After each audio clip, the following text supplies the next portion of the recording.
मैं डॉक्टर आशा शर्मा हूँ। अभी तक मैंने आपको पीसीओएस रिलेटेड प्रॉब्लम्स के बारे में बताया। पीसीओएस के साथ जो इनफर्टिलिटी प्रॉब्लम है उसके बारे में डिस्कस किया। आज मैं आपको एक बहुत पीसीओएस रिलेटेड भी है और पूरी हमारी बॉडी से और वुमेन्स की बॉडी से कनेक्टेड भी प्रॉब्लम है, वो है जो आपने सुना होगा। सब लोग आजकल कह रहे हैं vitamin D vitamin D vitamin D. अभी तक तो सब कैल्शियम और फास्फोरस और मैग्नीशियम की बात करते थे, अब अचानक कुछ साल से विटामिन डी का बहुत रोल हो गया। लेकिन असलियत में किसी को नहीं पता कि विटामिन डी क्या होता है।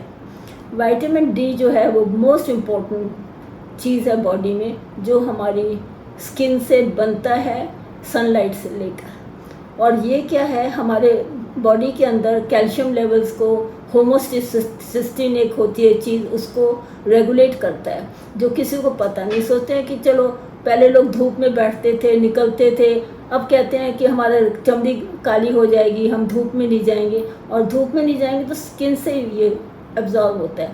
हमारी बॉडी में विटामिन डी और D3 दो चीज़ें होती हैं। विटामिन डी एक नहीं है, विटामिन डी अलग है, D3 है।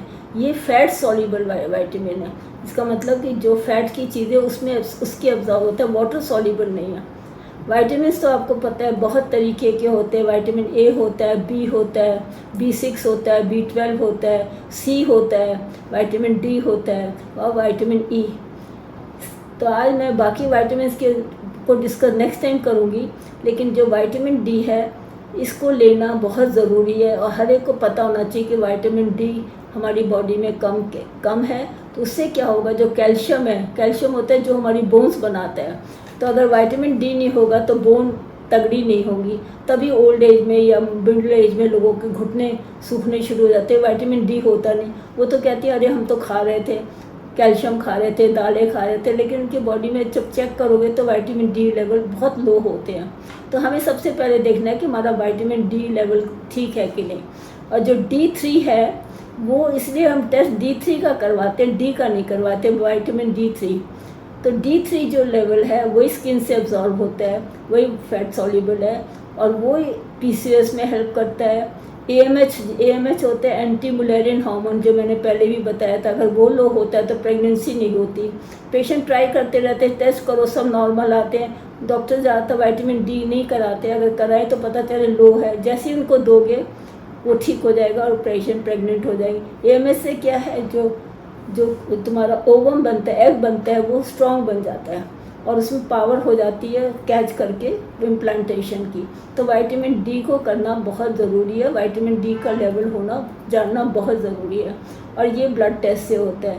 तो लोग कहते हैं विटामिन डी हम स्किन में खड़े हो जाएं। मार्च से सितंबर की जो धूप है वो भी दोपहर की, वो विटामिन डी एब्जॉर्प्शन के लिए सबसे अच्छी है। इतनी तेज़ धूप में तो आप खड़े नहीं हो सकेंगे। अगर लेवल कम है तो आजकल बहुत तरह तरह की टैबलेट्स आ गई हैं, जो कि हम सैशे आ गए, टैबलेट्स आ गए, जो कि हम घोल के आराम से पी सकते हैं। नॉर्मली जो डोज है हर एक को बॉडी में हमको 300-400 मिलीग्राम चाहिए इंटरनेशनल यूनिट।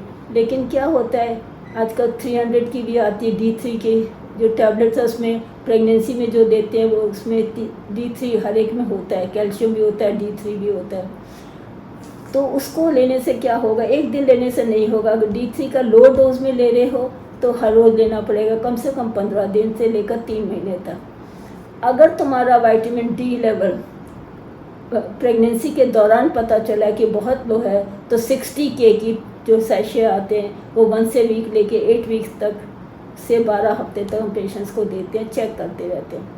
और जिनको प्रेगनेंसी नहीं होती, प्री कंसेप्शन मतलब प्रेगनेंसी होने से पहले, एक तो फोलिक एसिड देते हैं जो कि पत्तों में होता है, फोलेट, एक हम विटामिन B6 देते हैं और एक D3 देते हैं। तो ये तीनों बहुत ज़रूरी हैं हर एक पेशेंट को अपनी हेल्थ को ठीक रखने के लिए। अगर हाथ में दर्द हो रहा है, इधर दर्द हो रहा है, उधर दर्द हो रहा है, और जब चेक करो तो कहती है डॉक्टर साहब कैल्शियम तो हमारा ठीक आया है, हीमोग्लोबिन भी ठीक है, फिर दर्द क्यों हो रहा है। तो मैं इनको कहती हूँ कम से कम विटामिन D3 लेवल तो करो। तो ये नया है, डॉक्टर झूठ मूठ नहीं करा रहे, बिना बात के टेस्ट नहीं हो रहा है। एक्चुअली आजकल का need of the day is to take vitamin D. Ma'am D और D3 में एग्जैक्टली अंतर क्या है? D3 है वो बॉडी में प्रोड्यूस होता है, बॉडी नेचुरली बॉडी प्रोड्यूस करती है। D3 जो है वो जो हमारी बॉडी सनलाइट से मिलती है तब प्रोड्यूस करती है। और अगर विटामिन डी कम भी होगा तो हमारी बॉडी में उसका कोई उतना ख़राब असर नहीं होगा, लेकिन D3 कम होगा तो उसमें बहुत बीमारियां आ सकेंगी। प्रेगनेंसी नहीं होना, बार बार अबॉर्शन हो जाना, PCOS हो जाना, इनफर्टिलिटी हो जाना, बहुत तरह की प्रॉब्लम होती है। विटामिन खाली डी कम होगा तो बॉडी में कोई खास फर्क नहीं होगा। अगली बार जो मैं डिस्कस करूँगी, हम रोल ऑफ विटामिन डी तो बता दें, रोल ऑफ विटामिन ई बताऊँगी।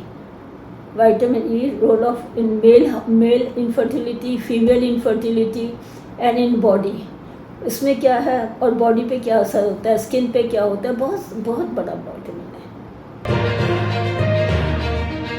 हमारे चैनल आई ऑफ ट्रुथ को सब्सक्राइब कीजिए YouTube पर, इसे फॉलो कीजिए Facebook पर, Instagram पर, Twitter पर और कू पर।